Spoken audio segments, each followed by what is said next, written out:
तो हेलो दोस्तों, welcome to the new video of this channel. आपका स्वागत है एक इस चैनल पे जो को प्रोवाइड करवाता है कुछ ऐसी कहानियाँ, कुछ ऐसे किस्से जो कि हॉरर, थ्रिलर और कुछ ऐसी पैरानॉर्मल एक्टिविटीज़ की कहानियाँ होती हैं इस चैनल में, जो आप सबका फेवरेट चैनल है स्टोरीज हिंट। तो एक कहानी है आज हमारे पास, एक ऐसी कहानी जो थोड़ी थ्रिल से, थोड़ी नहीं मैं कह रहा हूँ, बहुत ज़्यादा थ्रिल से भरी हुई है। बहुत ज़्यादा थ्रिल, एक सस्पेंस, एक स्कैरिंग व्यू, हॉरर व्यू।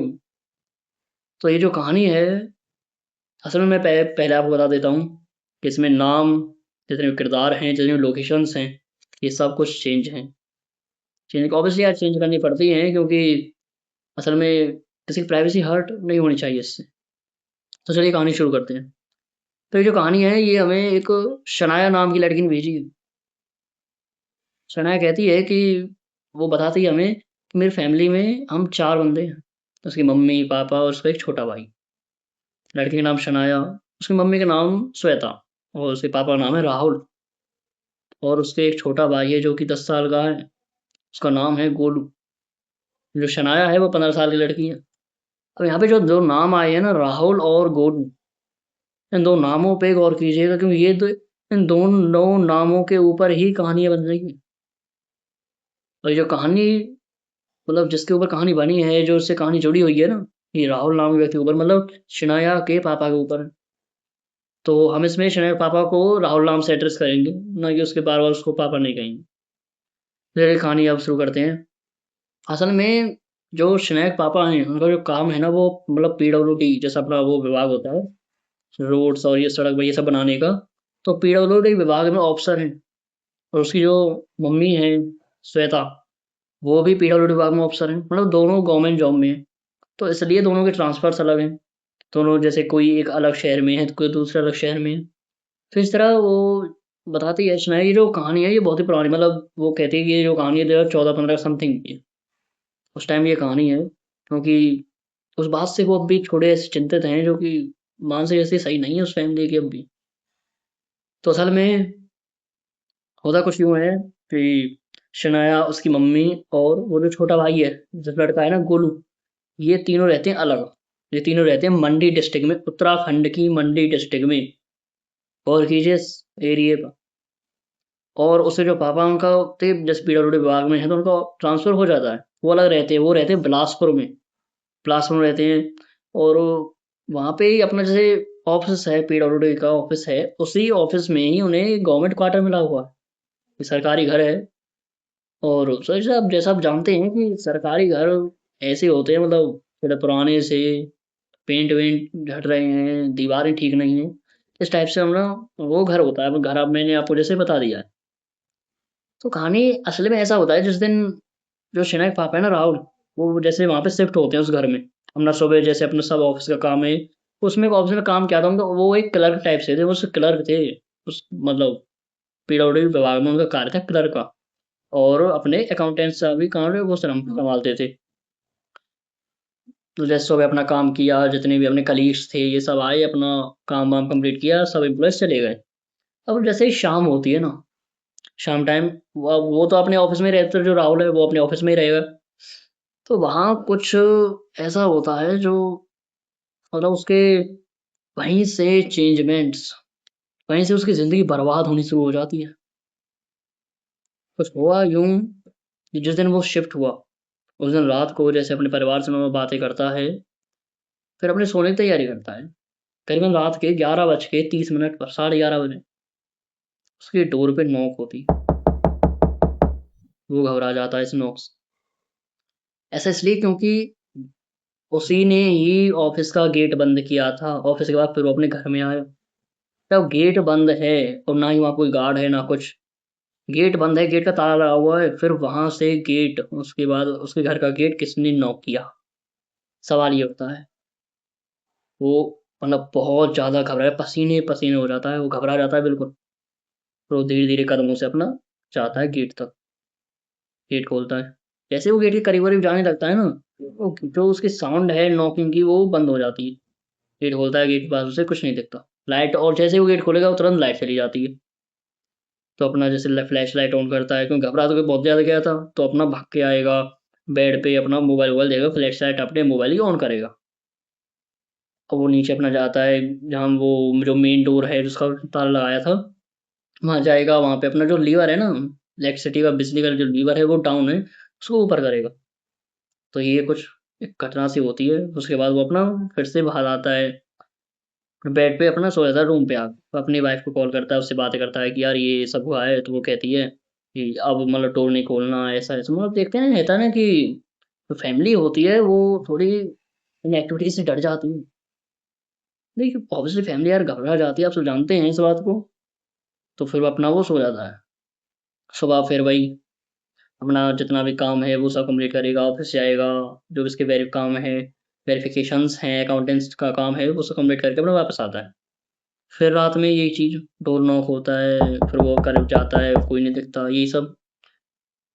तो एक दिन कुछ ऐसा होता है जो उसको बिल्कुल हिला के रख देता है। उसका दिल सहम जाता है बिल्कुल।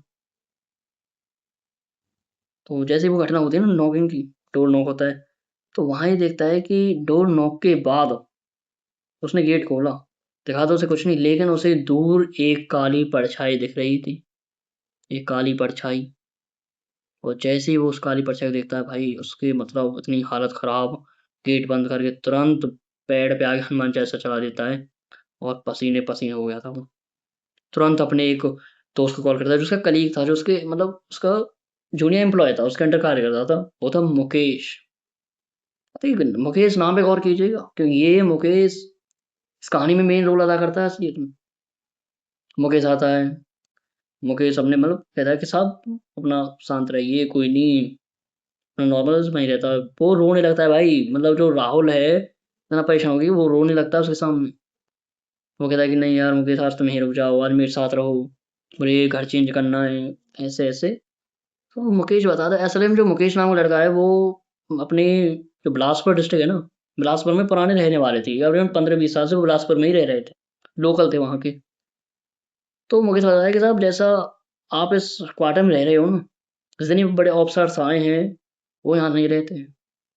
वो यहाँ आते हैं, अपना काम करते हैं, ड्यूटी करते हैं सुबह की, फिर अपने कहीं चले जाते हैं दूसरे रेंट हाउस में। अब पहले इंसान है जो यहाँ रह रहे हैं। ऐसे वो भाई अचंभित हो जाता है कि ऐसा क्या है इस घर में, ऐसा क्यों नहीं रहते हैं लोग बाग यहाँ पे। तो वो बताता है साहब ऐसे-ऐसे पहले घटना हुई थी, यहाँ पे एक परिवार आया था, उनके कुछ बच्चे हुए थे, तो वहाँ पे उस एरिया में एक बुढ़िया वो रहती थी। बुढ़िया आदत थी, उस बच्चे को खिलाती थी, बच्चे को मतलब कुछ ना कुछ उसके, एक अजीब घटना ये होती है कि उस बच्चे के मुँह में कुछ डाल दिया करती थी। कुछ उसके मुँह में कुछ डाल दिया करती थी, कुछ मतलब पाउडर सा कुछ टाइप से। और एक अजीब घटना इसमें ये होती है कि ये जो बुढ़िया है ना, इसके जो 3 लड़के थे, इसमें 3 बच्चे, वो तीनों अबनॉर्मल थे, तीनों पैरालाइज़्ड थे, तीनों के तीनों पैरालाइज़्ड। बहुत अचंभित करने वाली घटना थी। लेकिन फिर भी वो जो फैमिली है वो उनसे कहती है, आप प्रेम भाव से रहती है कि नहीं नहीं आप आइए हमारे बच्चे के साथ खेल सकती हैं, ये क्योंकि भाई बूढ़ी बड़ी होती है, उससे थोड़ा लगाव रह जाता है कि बूढ़ी है, चलिए कोई नहीं, इसके बच्चे ऐसे हैं, हमारे बच्चे से खेल लेगी। फिर ये जो उस फैमिली का जो बच्चा है ना, वो अपना 1.5-2 साल का हो गया है। तो वो देखते हैं कि वो ठीक से खड़ा नहीं हो पा रहा है, कुछ एक्टिविटीज़ नहीं कर पा रहा है। कुल मिला के वो भी पैरालाइज्ड हो गया था, डॉक्टर से चेक करा लिए, बड़े हॉस्पिटल्स में लेके वो भी पैरालाइज्ड हो गया। और जब से वो लड़का पैरालाइज्ड हुआ ना, छोटा बच्चा, और उस बूढ़ी का आना, उस बढ़िया का आना उन घर में हो गया था बंद। और वो भी उस फैमिली को लगा यार ये तो बहुत गलत है, उस बढ़िया ने ये क्या क्या कर दिया हमारे साथ। मतलब उस बढ़िया घर जाते हैं, वो अल्लाह वल्लाह करते हैं ऐसे ही। अच्छी घटना ये है कि वो बढ़िया घर से बाहर ना निकलती है, घर से बाहर नहीं निकलती है वो, इतना हल्ला मच जाता है, वो सब होता है। ये फैमिली थक हार के अपना यहाँ से रूम चेंज कर लेती है। अब ये जो बढ़िया है ये इतनी खतरनाक थी, इतनी भयावह थी कि वहाँ के लोग बताते हैं कि रात में खेतों में जाके ये तंत्र विद्याएँ करती थी, तंत्र साधनाएँ, जादू टोटना, कुछ ऐसा काला जादू जो अंदर से व्यक्ति को झंझोर के रख देगा। मतलब एक बंदे की जो रूह होती है ना, उस रूह को भी कांपने मजबूर कर देगा। ऐसी ऐसी घटनाएँ होती थी वहाँ। तो एक लड़की लेडीज़ है, वो देखती है एक दिन, वो बताती है कि उसने अपनी खिड़की से देखा था उस बुढ़िया को अपनी खिड़की से देखा था, उसे पैरानॉर्मल एक्टिविटीज़ करते हुए, खेतों के बीच में तंत्र साधनाएं करते हुए, जादू टोकना करते हुए, ऐसा काला जादू, ऐसा भयावह जादू, बहुत भयावह। और उसके जो 3 बच्चे थे ना, वो तीनों बच्चे जो पैरालाइज्ड थे, वो ठीक चल भी नहीं पाते, वो तीनों बच्चे खड़े होकर वहाँ पूजा कर रहे थे उसके साथ। सोचिए कितना भयावह दृश्य होगा वो। तो यही बताते हैं कि एक दिन असलियत में ये सब अपने सोसाइटी के लोग डिसाइड करते हैं भाई ये बढ़िया यहाँ पे सही नहीं, इसको यहाँ पे रहना नहीं चाहिए। वो उसको कहते हैं, उसके घर के बाहर हंगामा करते हैं, तो वो वहाँ से नहीं जाती है। फिर एक अजीब घटना ये होती है कि वो बहुत ज़्यादा बीमार हो जाती है। नहीं, बीमार एक समय पे उसे खेतों में जाती है, अपना जाल टोटना ये सब करती है। लेकिन एक दिन वो भाई अपने घर से बाहर नहीं निकलती, तो 2-3 दिन हो गए मैं घर से बाहर नहीं निकली। फिर उसके घर में से वो सोसाइटी वाले सब देखते हैं कि उसके घर में से तो बदबू आ रही है, अजीब सी बदबू, एक जैसे कोई मर गया हो। वो गेट खोलते हैं अपना, उसके जो एक वो है ना जो बुढ़िया है, उसका एक भाई था बड़ा, वो बाहर रहता था, कहीं पालमपुर साइड रहता था, ऐसे बताते हैं। तो उसका भाई आता, उसका भाई कहता है नहीं यार ये सही लेडीज़ नहीं है, सब मेरा घर भी बर्बाद कर दिया, मेरे वाइफ से लड़ती थी, मेरे बच्चों को पैरालाइज कर दिया, ये सही लड़की नहीं है, सही लेडीज़ नहीं है ये। वो भी आता है, वो सब गेट खोल देते हैं। तो वो तीनों बच्चे और वो बुढ़िया, असल में वो बच्चे नहीं हैं, मैं बच्चे कह रहा हूँ बस, बच्चे मतलब बचपन से पैरालाइज से मैं बच्चे शब्द का यूज़ कर रहा हूँ। वो सभी लड़के 25-26 साल से समथिंग थे, पैरालाइज थे वो सब। उन सब ने आत्महत्या कर ली थी, पंखे से लटक गए थे वो सब, पंखे से। गाइस इतना स्कैरी वक्त था वो।